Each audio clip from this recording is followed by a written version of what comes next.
Hi viewers, welcome to our channel. ప్రస్తుతం మనతో పాటు దాము బాలాజీ గారు సీనియర్ జర్నలిస్ట్ ఉన్నారు. వారితో ఒకసారి మాట్లాడండి. సార్ నమస్కారం. నమస్తే. సార్, హర్యానా అండ్ జమ్మూ కాశ్మీర్లో మొన్న ఎలక్షన్స్ అయితే జరిగాయి. అప్పుడు వచ్చిన ఎగ్జిట్ పోల్స్ అన్నీ కూడా కాంగ్రెస్ ఫేవర్లోనే ఉన్నాయి. మరి ఇవాళ ఫలితాలు రిలీజ్ అయ్యాయంట కదా, మరి ఎవరికి ఫేవర్లో ఉన్నాయి, ఏ పార్టీ అధికారంలోకి వచ్చింది సార్? జనరల్‌గా ఎగ్జిట్ పోల్స్ కరెక్ట్‌గానే ఉంటాయి. బట్ ఒక్కోసారి ఎగ్జిట్ పోల్స్ కూడా బోల్తా పడతాయి అనేదానికి లేటెస్ట్ ఎగ్జాంపుల్ ఇది. నిజానికి 2 రాష్ట్రాల్లో కూడా ఎగ్జిట్ పోల్స్ ఫెయిల్ అయినాయని చెప్పొచ్చు. మామూలుగా ఎగ్జిట్ పోల్స్ ఏం చెప్పాయి, హర్యానాలో కాంగ్రెస్ 100% గెలుస్తుంది, అక్కడ మొత్తం 90 సీట్ల నుంచే కాంగ్రెస్కి 60 నుంచి 70 వస్తాయి, బీజేపీకి 20 నుంచి 25 కంటే ఎక్కువ రావు అనేది హర్యానాలో ఎగ్జిట్ పోల్స్ చెప్పింది.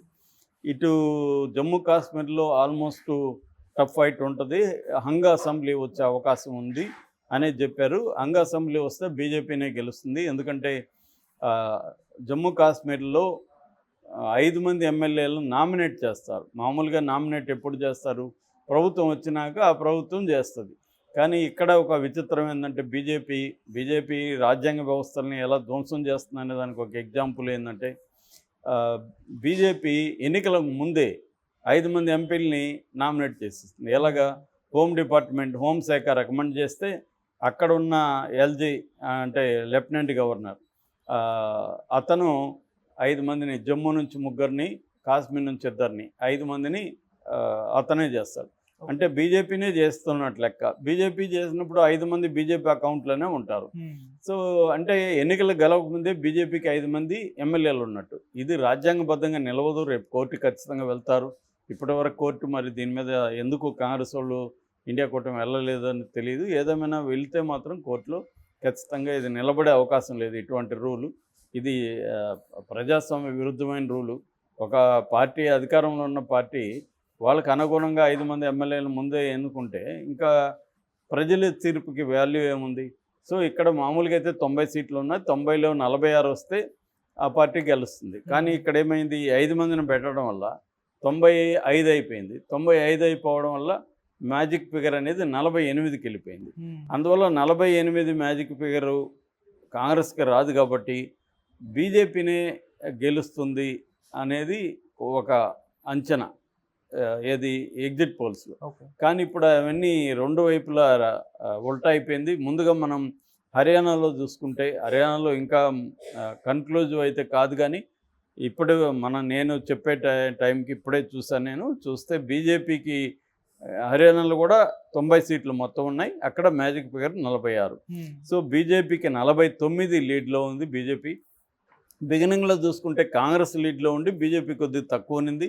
మెల్లగా పొట్టపోటీగా కొన్ని రౌండ్లు నడిచాయి, కాంగ్రెస్కి బీజేపీకి పొట్టపోటీ నడిచాయి.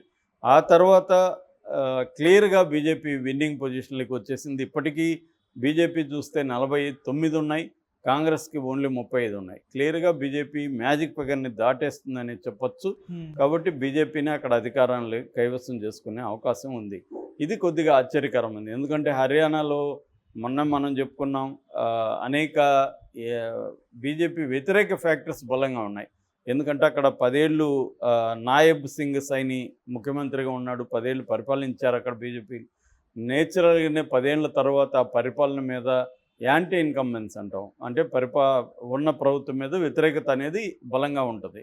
అట్లాగే అక్కడ జాట్స్ని దళిత్స్ ఇద్దరు కూడా బీజేపీని వ్యతిరేకించే కార్యక్రమాలకు వెళ్ళారు. జాట్స్ ఏమో అక్కడ ప్రధానంగా రైతులు ఉన్నారు, రైతు బిల్లులు 3 రైతు బిల్లులు తీసుకొచ్చింది, రైతుల్ని చాలా ఇబ్బంది పెట్టింది బీజేపీ ప్రభుత్వం. దానివల్ల రైతులంతా కూడా బీజేపీకి వ్యతిరేకంగా మారారు. దళితులు కూడా రిజర్వేషన్లు రద్దు చేస్తారనే ఒక నెరేటివ్ని నమ్మడం వల్ల దళితులు కూడా కాంగ్రెస్ వైపు వచ్చారనేది ఒక ఇది ఉంది.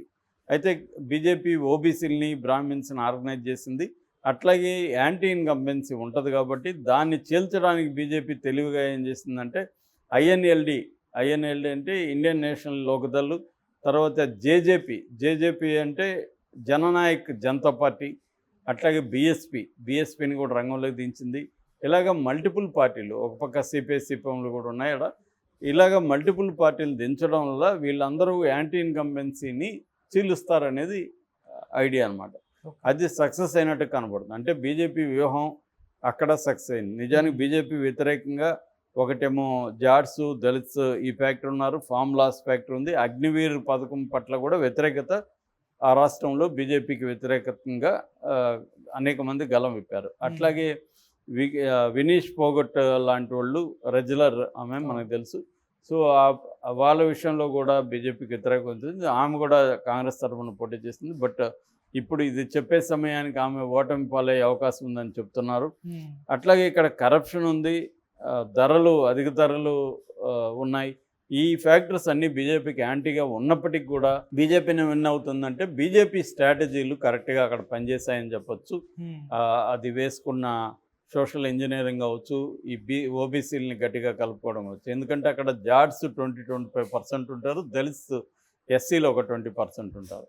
మిగతా సెక్షన్స్ని కలపడం, దళితుల్లో చీలిక తెచ్చడానికి బీఎస్పీని రంగంలోకి దించడం, జాట్లో చీలిక తెచ్చడానికి జేజేపీ లాంటి పార్టీని, ఐఎన్ఎల్డి లాంటి పార్టీలను రంగంలోకి దించడం, ఇలాగా కాంగ్రెస్కి స్ట్రాంగ్ ఫోర్సెస్ ఉన్న వాళ్ళనేమో చీల్చింది, తన ఫోర్సెస్ని కన్సల్టేట్ చేసుకునింది.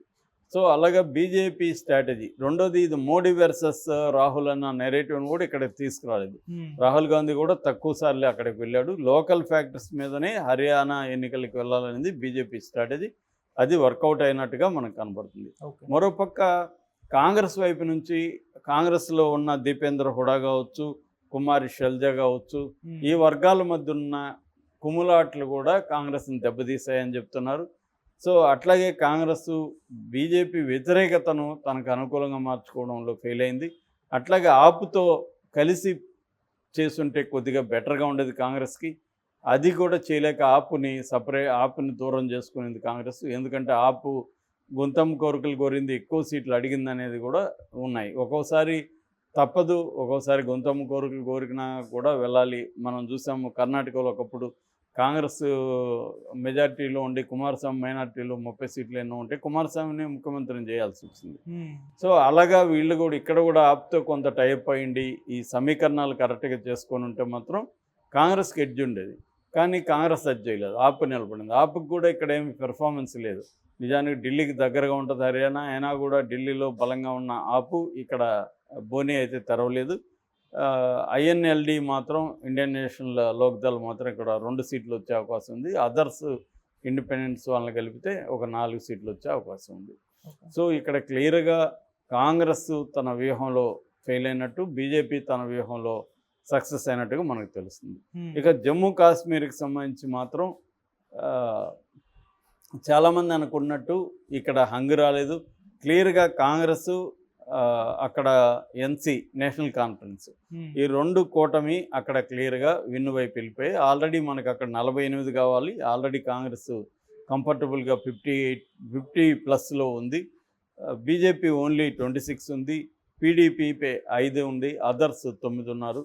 కాబట్టి ఇక్కడ కాంగ్రెస్ అండ్ ఎన్సీ, నిజానికి కాంగ్రెస్ కంటే కూడా నేషనల్ కాన్ఫరెన్స్ అక్కడ మంచిగా పెర్ఫామ్ చేస్తుంది. అది పోటీ చేసింది కూడా 56 ఎన్నో సీట్లో పోటీ చేసినప్పటికి కూడా అది గణనీయంగా కాంగ్రెస్ని డామినేట్ చేసి దానికి సీట్లు వస్తున్నాయి. నిజానికి బీజేపీ జమ్మూ కాశ్మీర్ గత 14 ఏళ్ల తర్వాత జరిగిన ఎన్నికలు 7 ఏళ్ళుగా బీజేపీ కేంద్ర ప్రభుత్వ అధీనంలోనే అక్కడ పరిపాలన నడుస్తుంది. నిజానికి బీజేపీ అక్కడ అనేక సంస్కరణలు ప్రవేశపెట్టింది. అంటే ఫర్ ఎగ్జాంపుల్ థియేటర్లన్నీ ఓపెన్ చేసింది, 8 మెడికల్ కాలేజీలు పెట్టింది, 28 హైడ్రా పవర్ స్టేషన్స్ పెట్టింది, మూవీ థియేటర్స్ని పెట్టింది, రియల్ ఎస్టేట్ భూమ్ వచ్చింది అక్కడ. తర్వాత కొన్ని మిలియన్ల ట్యాప్ కలెక్షన్లు, లక్షల టాయిలెట్లు, 9,000 కిలోమీటర్ల పొడవైన రోడ్లు, ఇలాంటి అనేక కృషి సమ్మాన్ పేరుతో రైతులకి డబ్బులు ఇవ్వడం, ఇలాంటి అనేక స్కీముల్ని, డెవలప్మెంట్ యాక్టివిటీస్ని బీజేపీ అక్కడ ప్రవేశపెట్టింది. అట్లాగే అక్కడ మిలిటెంట్ గొడవలు కావచ్చు, రాళ్ల దాడులు కావచ్చు, ఇవన్నీ గణనీయంగా తగ్గిపోయినాయి. అంటే 70-80% తీవ్రవాదం అక్కడ తగ్గిపోయింది.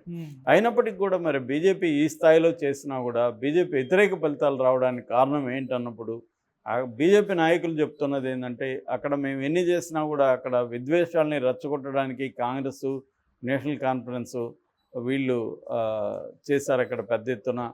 సో దానివల్లే మేము దెబ్బతిన్నాం. ఫరూక్ అబ్దుల్లా వీళ్ళు కాంగ్రెస్ పార్టీ, మెహబూబా ముఫ్తీ వాళ్ళు మా వైపు ఉన్నప్పటికీ కూడా మెహబూబా కంటే కూడా ఈ ఫరూక్ అబ్దుల్లా, ఒమర్ అబ్దుల్లా అండ్ కాంగ్రెస్ వాళ్ళు పెద్ద ఎత్తున బీజేపీకి వ్యతిరేకమైన క్యాంపెయిన్లో సక్సెస్ అయ్యారు, హేట్ క్యాంపెయిన్లు అనేది వాళ్ళు చెప్తున్నారు. ఏదేమైనా బీజేపీ మత రాజకీయాలకి అక్కడ మద్దతు దొరకలేదు. అభివృద్ధి ఉన్నప్పటికీ కూడా మత రాజకీయాలు ఫెయిల్ అయినట్టుగా మనకి అర్థమవుతుంది. ఎందుకంటే ఆర్టికల్ 370 కాశ్మీర్ స్వయం ప్రతిపత్తిని తీసేసిన ఆర్టికల్ 370 పట్ల అక్కడ ప్రజలు వ్యతిరేకంగా ఉన్నారు.